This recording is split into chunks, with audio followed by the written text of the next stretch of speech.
underground, brother.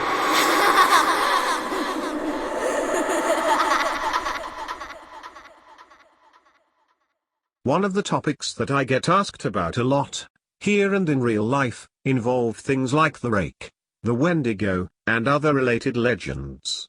I can't honestly say that I know a lot about any of them, but based on some light reading I did, I can say that I've heard stories that seem to be loosely related to them.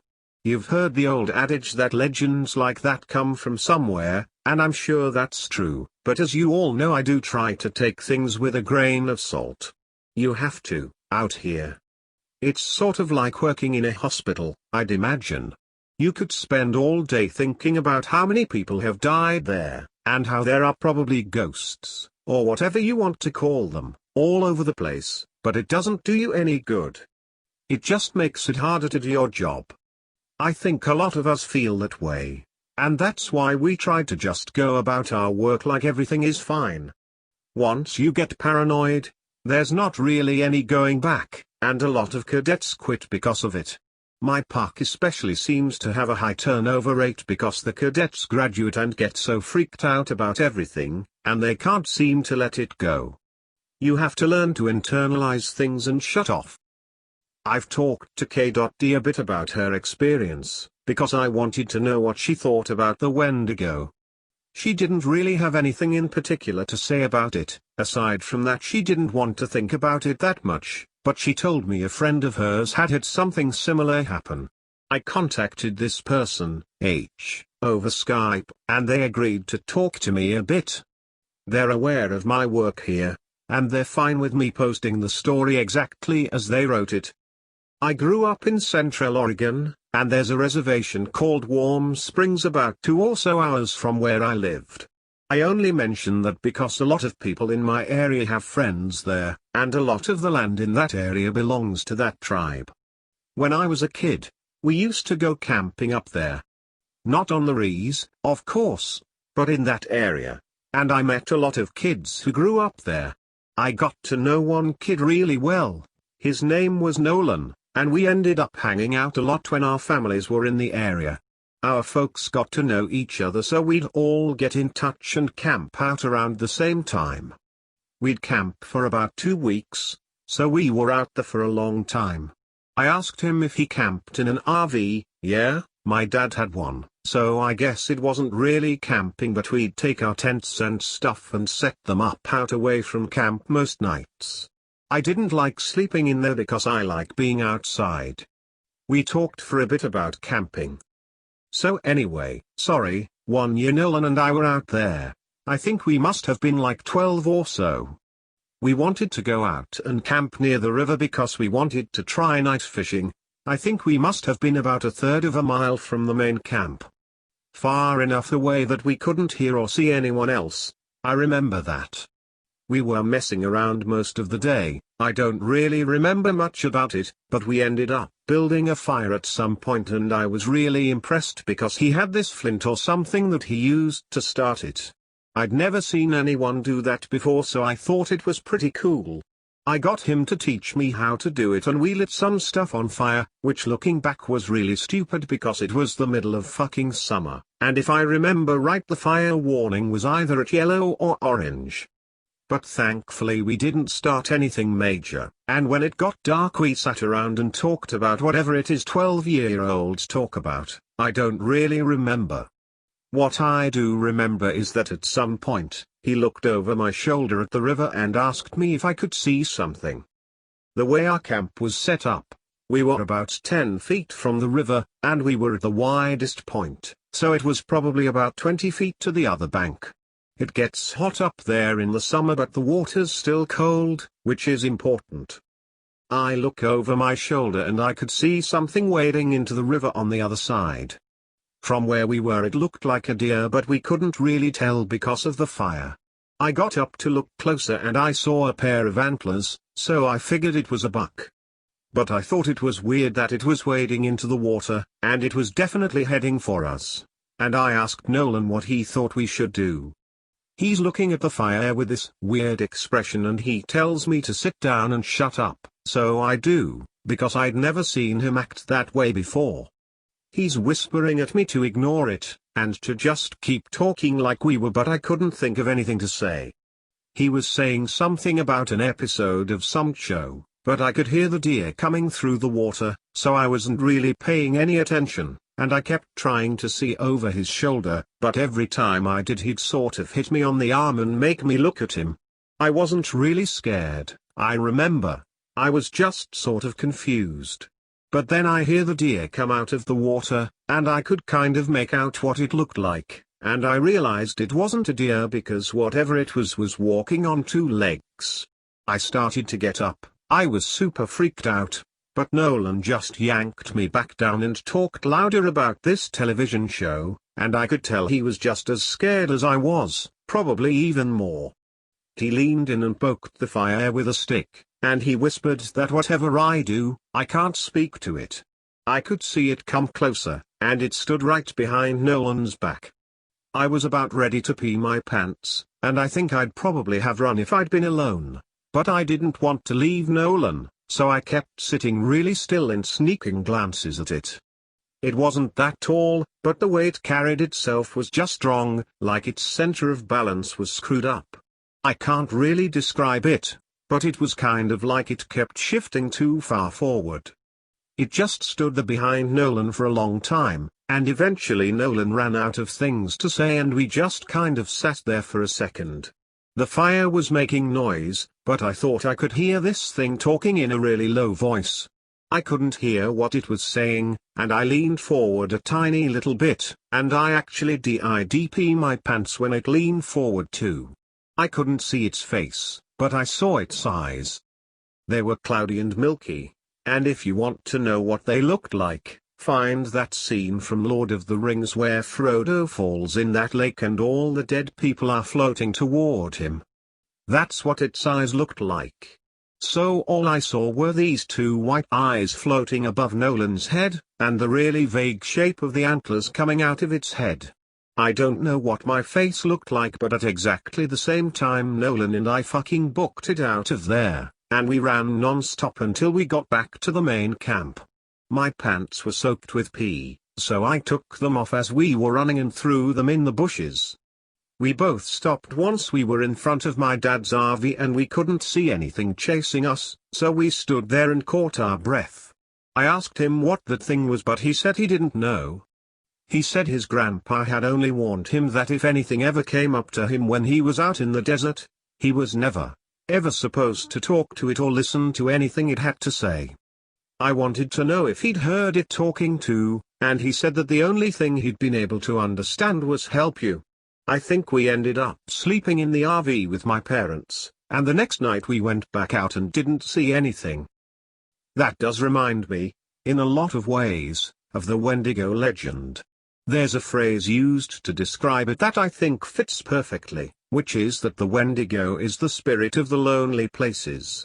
I know sometimes when I'm out in the wilds, where I know there's no one around me for miles and miles, I get this weird kind of craving that I can't really explain.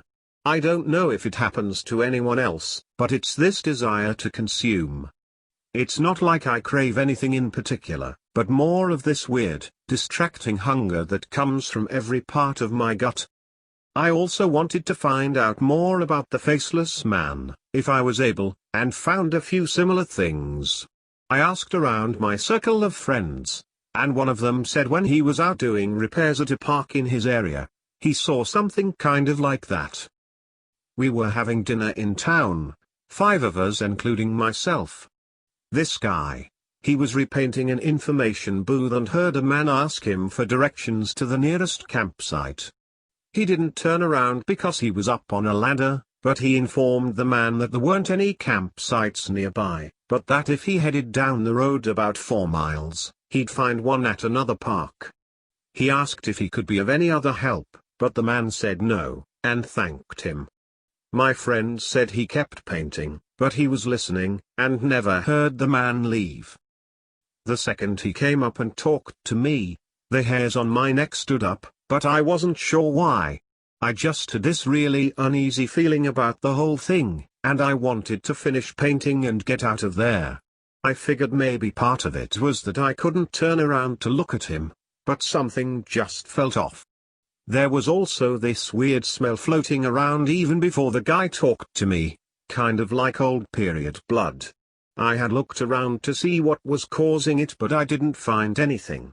So I waited for the guy to walk away, but I didn't hear him leave, which made me think he was just standing there and watching me. So I asked again if I could do anything for him, and he didn't answer. I knew he was there though, because I hadn't heard him leave, so I did this awkward turn on the ladder to look down and see what he was doing.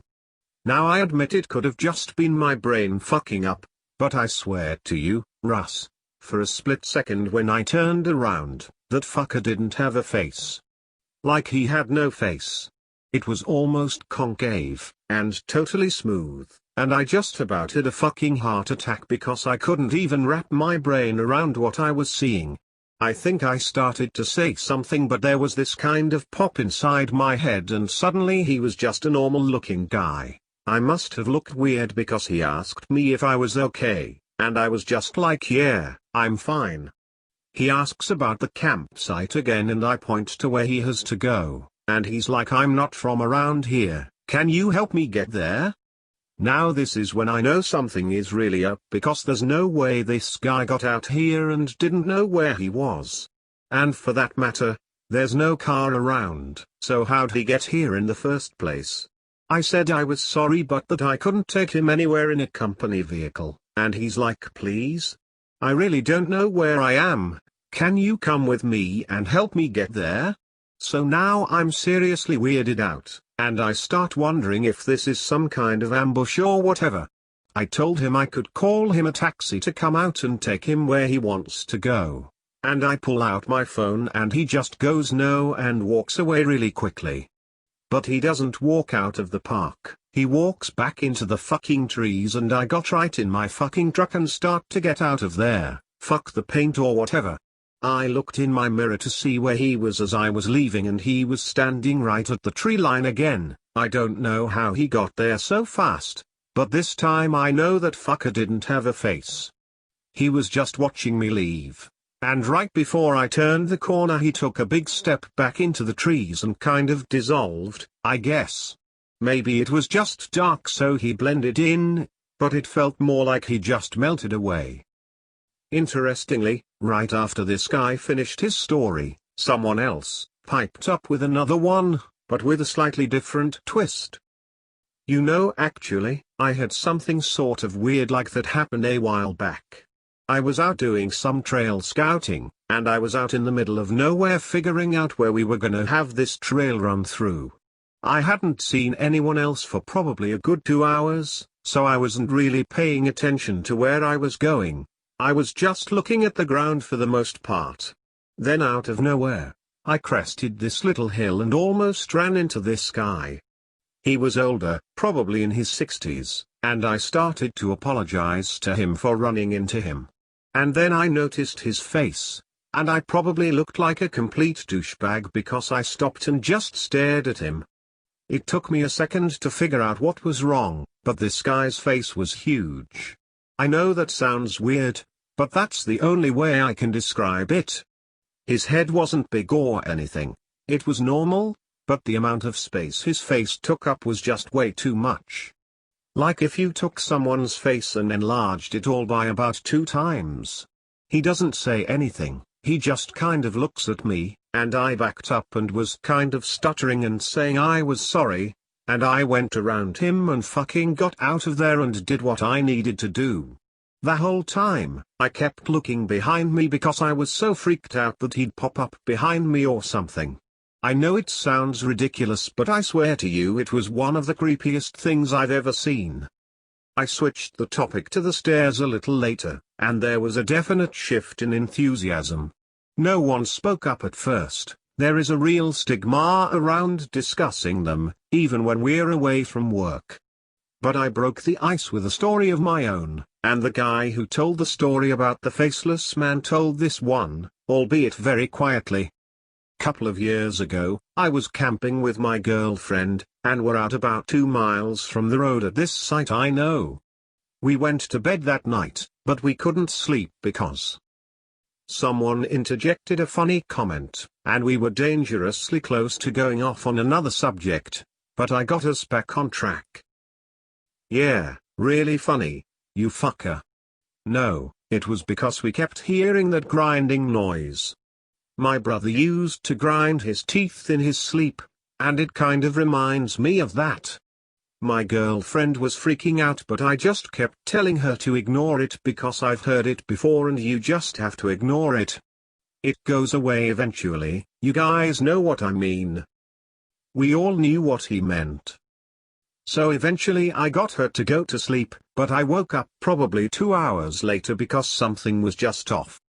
I rolled over and she wasn't there, and I kind of freaked out, because he thought for a second and then he took a very long drink. Anyway, I ran out of the tent calling her name, but I didn't have to go far. She was standing at the edge of the camp looking at something in the trees and I could see she was really pale. The fire was low but bright enough to see her. Anyway, so I ran up to see what was going on and she was dead asleep, but her eyes were open. She had this real spaced out look, you know. So I put my arm around her to lead her back, but she wouldn't move. She just said really quietly something like, "I have to go now, Eddie. I have to go, it's here." I was like, "You are just sleepwalking, come back to bed," but she wouldn't budge. She just kept standing there and saying that she had to go. And I looked where she was looking, and there was a fucking staircase right there about 15 yards away. Grey one, concrete. And she started to walk toward it, but I yanked her back and that woke her up. She looked at me like I was fucking out of my mind, and she asked what the fuck she was doing out of the tent. I didn't tell her anything, I just told her she was sleepwalking. The grinding was gone, so she just went back to the tent with me and fell asleep again. I don't know. I don't like thinking about it, you know? We all knew. You guys remember that kid with, I can't remember what it was, some kind of brain fuck up, not Downs but something like it. Someone else brought up. Well, I got to read the report he gave when they found him a week after he went missing, and it was fucked up beyond belief. I mean, you have to take it with a grain of salt because who knows what that kid actually thinks is real, but some of this stuff, I don't think he could have made up. Like what? Well, first of all, he talked about the stairs. He said he'd been watching his dad build a fire and the stairs came up to him, and he had to go up them or something bad would happen. The cops couldn't really understand what he was talking about after that, because he just kept saying like the campfire over and over. And he kept mentioning sounds, but he couldn't say what sounds, just that it was loud and he covered his ears so he couldn't hear them. But the thing I remember most is that they asked him where exactly he'd gone, and he just said he was right there. He kept pointing at himself, and they said they thought that meant that he thought he'd never left. He said he wasn't scared because the stairs were there, and he said they talked to him, but not like people talk. Like I said, it was really convoluted and hard to understand, and I have a feeling the cops didn't take most of it down. They ended up just saying that the kid had some kind of amnesia or fugue, and that they didn't think foul play was involved. Doesn't really explain why he came back a week later perfectly fine without a speck of dirt on him and well fed, but hey, what the cops say goes.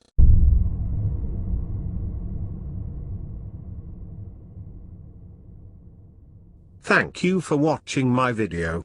I would really appreciate it if you would leave any feedback on how I can improve my videos. Don't forget to subscribe so you never miss any of these spooky stories.